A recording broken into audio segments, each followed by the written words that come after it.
You find me at Oxford Station for my Christmas 2023 trip to the Netherlands. I spent Christmas and New Year there and had quite an awesome time.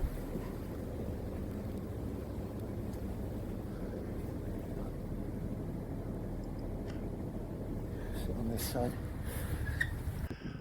Oxford Station on a cold December day is a pretty bleak place. At the moment they're doing a lot of work. I believe it's for new platforms for the East-West Rail.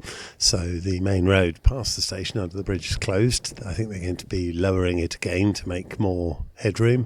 And I believe they're going to put some tracks roughly where we're looking at the moment. If you leave the station on your way out to Marylebone, you pass by a quite interesting artefact, the former swing bridge for the original railway line to Cambridge, which is basically what we're about to take all the way to Bicester, currently marooned in a housing estate, having been restored. Today our steed is a Chiltern Railways Class 165, one of the networkers. They're gloriously in 1990s inside with, I think this is the original Network Southeast colouring has survived. They're looking a bit tatty, but they're still quite comfortable and quite a pleasant thing to ride in. If I was on a peak time train, I would probably get one of the refurbished ones with tables and power, but this is original. Going past my original hometown of Bicester, you see some of the oldest stock on the network. These are the Ministry of Defence war wells and war flats. They're on the Bicester military base railway. As you'll see, this video has pieces from both sides of the journey, both the outward and the return. I've picked the best filmed piece rather than kept it continuous in direction. Further out we get to Princess Risborough. There's a preserved railway line that goes to Chinner at the foot of the Chilterns, and in a minute you'll see its rather magnificent signal box.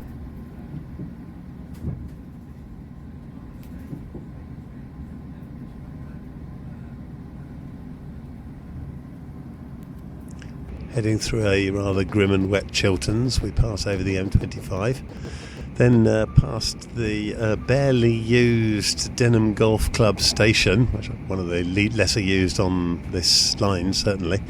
And since they're building HS2 at the moment, the new high-speed line to Birmingham, we pass a lot of works for that.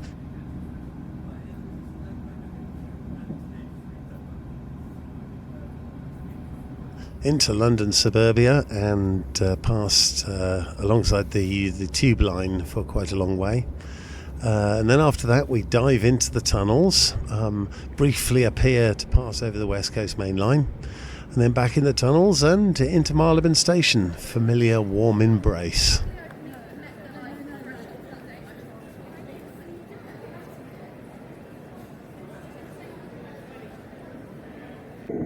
From Marylebone Mainline Station, it's down into the Bakerloo line and a short hop to Baker Street on the 1972 stock, which I'm told is some of the oldest stock on the network.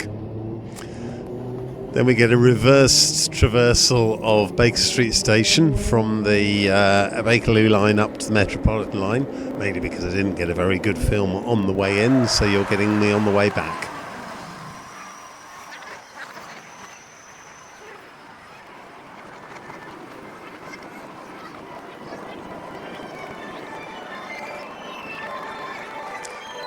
The Metropolitan line is running the nice and modern S stock. I could have also taken the Circle or the Hammersmith and City, but somehow I kind of like the Metropolitan line. It's more like you're taking a different railway. It takes you straight to Liverpool Street, and it's then a short walk up to the main terminus. It's a light and airy terminus, and I have to admit I normally stop and have a burger before I grab the train to Harwich.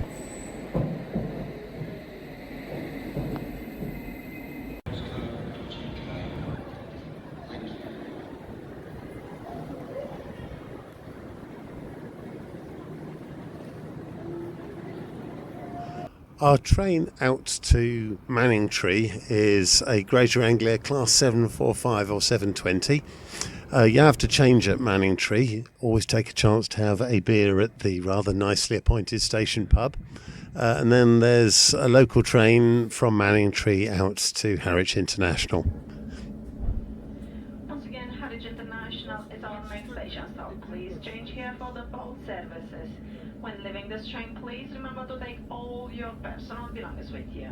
You get a nice view of the boat as you come into the station, and then it's upstairs, and you're waiting for them to open the gates so that you can go through customs and onto the boat.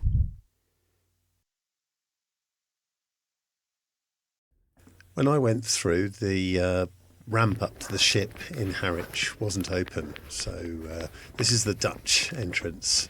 The Stena Line has two ships going between Harwich and Hook of Holland. They run on alternate nights and days. There's the Stena Hollandica and the Stena Britannica.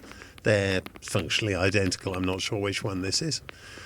Coming into the ship, you climb up a load of stairs and then find your cabin, and it's a straightforward thing of playing around with the electronic lock, and you're in.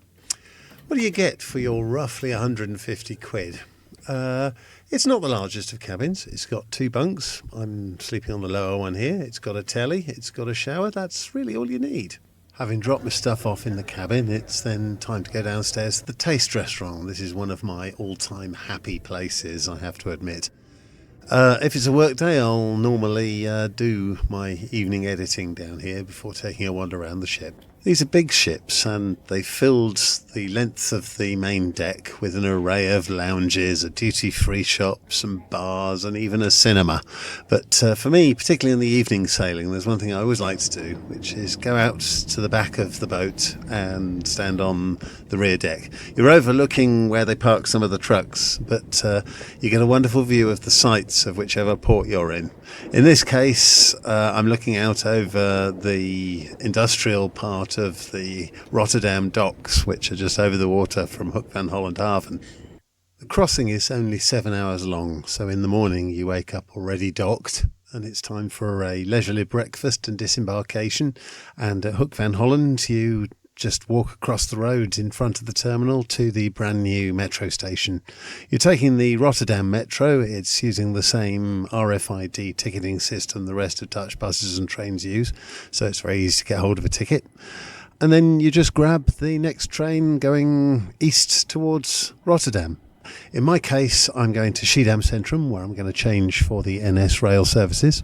And it's actually quite a nice introduction to the Netherlands.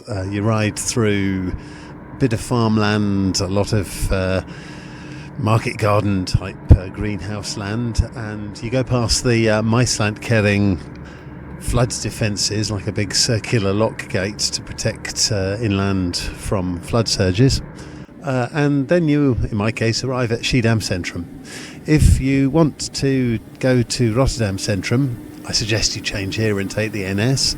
But if you're going to stay on the Rotterdam Metro, then you will have to change later on and go onto the other line to get up to the main railway station. So I'll leave my trip from Oxford to the Netherlands at Schiedam Centrum.